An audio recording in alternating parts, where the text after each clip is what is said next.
Good Tuesday. It's Fresh Can News for January 8th, 2019. I'm your Armchair News reporter and presenter, Joe Hafner, with you. And we started the day off with mostly clear skies. Temperatures cooled off into the upper 30s this morning. And it's going to be a little bit colder over the next several days as we return to more seasonal temperatures by the end of the week, along with a chance of some rain developing by Friday and possibility of some snow over the weekend. Complete details on the forecast coming up after a look at local and regional news of interest in northern and central Missouri. And in the news this morning, authorities have recovered the body of a Missouri man who was in a vehicle that crashed into the Des Moines River in southeast Iowa over the weekend. The body was found and taken to the shore Sunday, east of the crash site near Keosauqua. The Van Buren County Sheriff's Office identified the body as that of 22-year-old Gavin Hanna, who lived in Memphis, Missouri. Again, the victim is 22-year-old Gavin Hanna. The vehicle was recovered Saturday. The driver was able to reach safely ashore after the crash Friday night and seek help at a residence nearby. She was taken to a hospital and later released. The Sheriff's Office identified her as 21-year-old Paris Wall Bickham of Birmingham, Iowa. The cause of the accident remains under investigation. Meanwhile, the wife of a Kirksville police officer is now facing criminal charges of her own. 32-year-old Nicole Roberts of Kirksville is accused of stealing thousands of dollars from her employer, the Adair County Soil and Water Conservation District. She is charged with felony stealing $25,000 or more. The case came to light when the agency contacted the Adair County Sheriff's Office about fraudulent use of the district's debit card. Adair County Sheriff's deputies said in court documents that their investigation revealed that Roberts reportedly used her employer's debit card to fraudulently obtain nearly $45,000 from the agency. Authorities said that the crime was carried out between December 2017 and December 2018. They said there are photographs of Roberts making unapproved withdrawals from ATMs in Kirksville. Authorities said she is also seen in video footage buying prepaid gift cards on 2 occasions using the Soil and Water Conservation District's debit card. Court documents state that a search of Roberts' Kirksville home on January 4th this year turned up bank statements belonging to the agency, several Visa gift card packages, and a bank ATM withdrawal receipts matching the agency's bank statements. Roberts was released from the Adair County Jail yesterday afternoon after posting 10% of her $25,000 bond.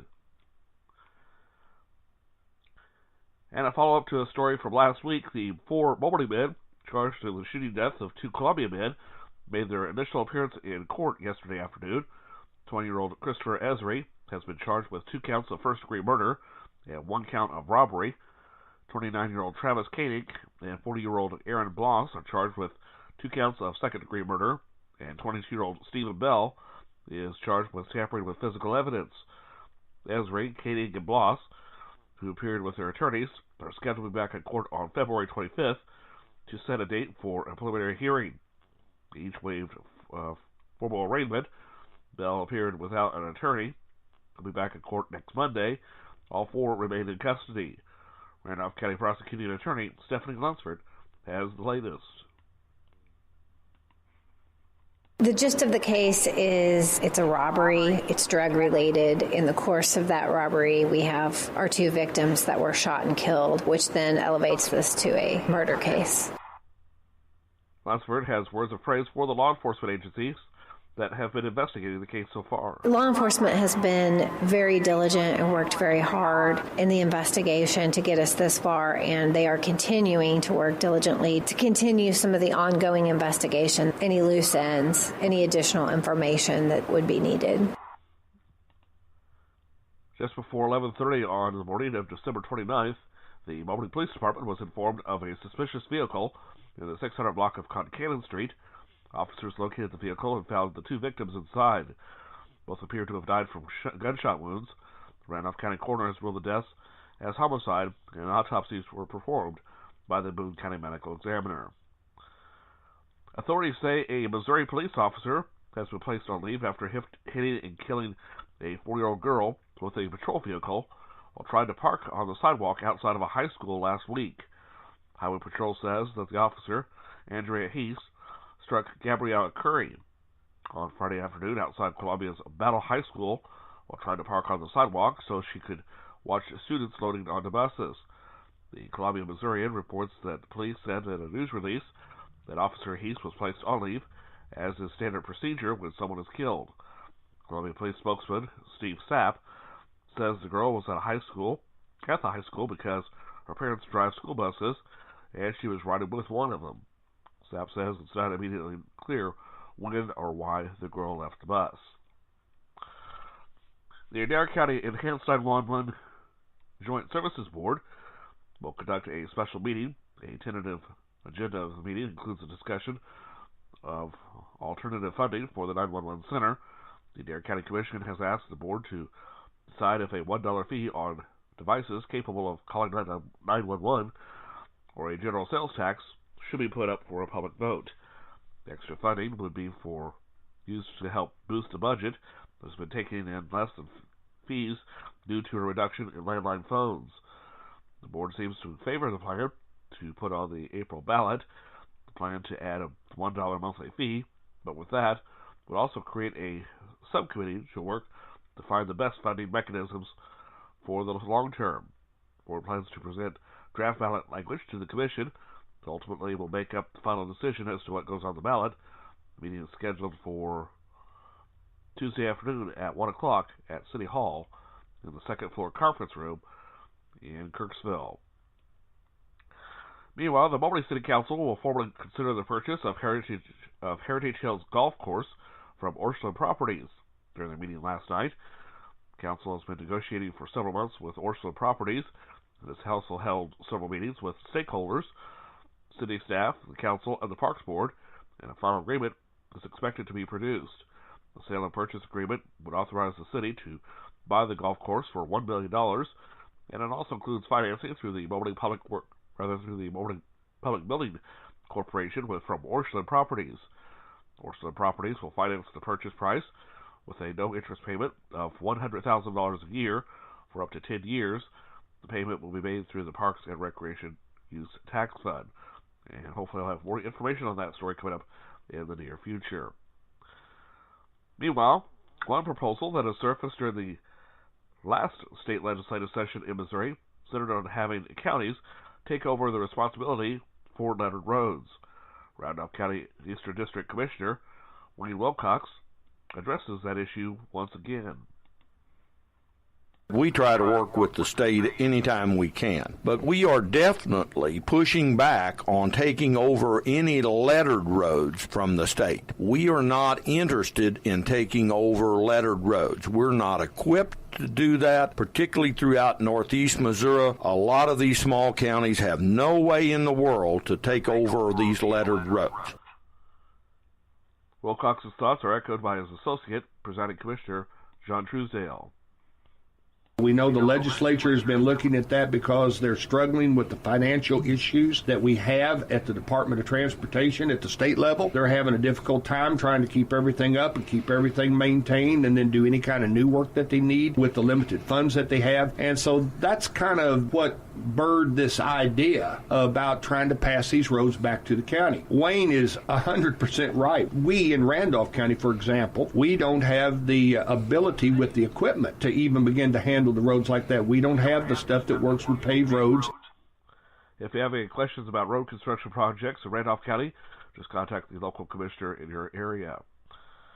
Putting the new state budget together will be a challenge, according to Senator Denny Hoskins. We will definitely have a lot of difficulties with the Missouri state budget. Revenue increase is supposed to be around 2%, is what the governor's office, the House, and the Senate have agreed upon. As far as where that money will go, a lot of that is already spoken for, as far as increases in Medicaid and then an increase in the school foundation formula, K through 12. Those two items eat up a lot of that increase. There will be very little other money for increases in anything else.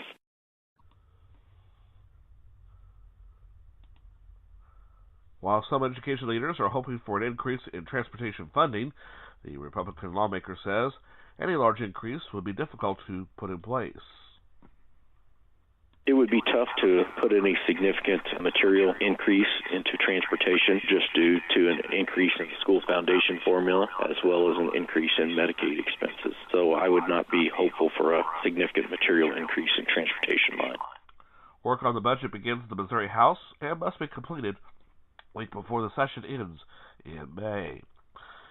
And Missouri 5th District Representative-elect Louis Riggs has been a professor at Hannibal LaGrange College for the last decade. Riggs says his educational background will be a plus at the legislative session. I think it's a definite asset in being able to deal with as many different types of learners as I have. It's been not just an eye-opener, but it's also something that I'm able to relate to folks in all different walks of life at different stages of their educational development. One of the things the Constitution charges us with is making sure that public education is properly taken care of. And for me, that means foundation formula has to be funded at the appropriate levels. And I tell folks in leadership, not vote for anything that doesn't have that in it. Riggs says he's eager to work with Governor Mike Parson on workforce development within education. The Hannibal Republican says he's already discussed education and work matters with future constituents. To make sure that we're able to get the students graduated, not just something where they're ready for 2-year, 4-year college, which has been the traditional model, but also if they choose not to go there, that they're able to literally walk out with the diploma and get a job that pays well so they can stay put. I'm tired of seeing the population drain these northern counties. One way to make sure that folks stay put is basically to educate them in place. Make sure there are good jobs there waiting for them when they graduate. The University of Missouri of Law School graduate will replace term-limited Lyndall Shoemake when the legislative session begins tomorrow. Riggs will represent Shelby, Marion, and Monroe counties. Turning our attention to farm news today, at the Chicago Mercantile Exchange, live and feeder cattle futures closed higher as contracts were oversold and due for a bounce. Strong buyer interest is also providing some price support. There is some cautious optimism ahead of this week's widespread direct cash business. February live cattle closed $1.27 higher at $123.20, and April live cattle closed $1.10 higher at $146. January feeder cattle closed $1.10 higher at $146, and March feeder cattle closed $1.07 higher at $143.90. Direct cash cattle trade is quiet. The offering for the first full week of 2019 appears to be mixed compared to last week, with larger numbers in Texas and smaller offerings in Kansas, Nebraska, and Colorado. Bids and asking prices haven't started to surface. It looks like significant trade volume will be delayed until the latter half of the week. At mid-session at the Oklahoma National Stockyards, receipts are up from the most recent auction and down on the year. Compared to the last sale, feeder steers are steady to $3 higher, with instances of $6 higher for the offering over 800 pounds. Steer calves are $1 to $3 lower. Feeder heifers and heifer calves are unevenly steady. USDA says demand was moderate to good, and demand for heavier weight steers continues to hold. Quality was average to attractive. Feeder supply included 67% steers, and 60% of the offering is over 600 pounds. Medium and large one-feeder steers, 601 to 622 pounds, are $146 to $153, and feeder steers, 802 to 886 pounds, are $144 to $154.75. Medium and large one-feeder heifers, 560 to 589 pounds, brought $134 to $139, and feeder heifers, 620 to 648 pounds, are $135 to $142.75. Box beef closed steady to firm on moderate to fairly good demand and moderate offerings. Choice closed 23 cents lower at $214.28, and select closed at 55 cents higher at $208.21. Estimated cattle slaughter is 118,000 head, up 47,000 on the week and 1,000 on the year. Lean hog futures closed mixed in a narrow trading range.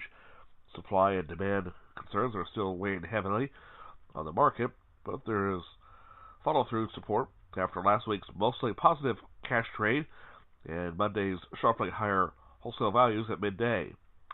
February lean hogs closed 5 cents higher, or check that, a nickel lower at 61.90. And April lean hogs closed 37 cents lower at 66.37. Cash hogs closed firm with moderate negotiated purchase totals. The supply of ready barrels and gilts is ample, and that isn't likely to change anytime soon. Solid packer margins have pushed prices slightly higher recently, despite the extremely large slaughter runs following the holiday season. However, demand concerns continue, and that adds uncertainty to prices. Barrels and gilts at the Iowa, Southern Minnesota closed 62 cents higher, with a range of 45.50 to 50.50 for a weighted average of 49.90. The Western Corn Belt closed 63 cents higher, with a range of 45.50 to 50.50 for a weighted average of 49.88. The Eastern Corn Belt was not reported due to confidentiality, and the National the National Daily Direct closed 67 cents higher, with a range of 45.50 to 50.50 for a weighted average of 48.87. Butcher hogs at the Midwest cash markets are steady at $30. At Illinois, slaughter sow receipts are up for the week. Slaughter sow prices are steady to $20 to $34, with moderate demand for moderate offerings. Barrel and gilt prices are steady at $26 to $33, with moderate demand for moderate offerings. Pork values closed firm, up 86 cents at $70.56. Bellies were sharply higher, up $5. Loins were higher, ribs were firm, hams closed steady, and picnics and butts were lower. Estimated hog slaughter is at 480,000 head, up 78,000 on the week and 22,000 on the year. Now, recapping the closing markets from yesterday, from the grain and livestock futures, and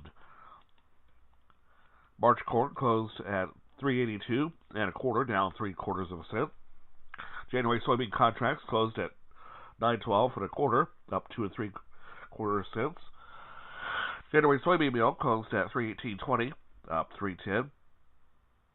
January soybean oil closed at 28.26, down 15 points. March wheat closed at $5.16 3/4, down 1/4 cent.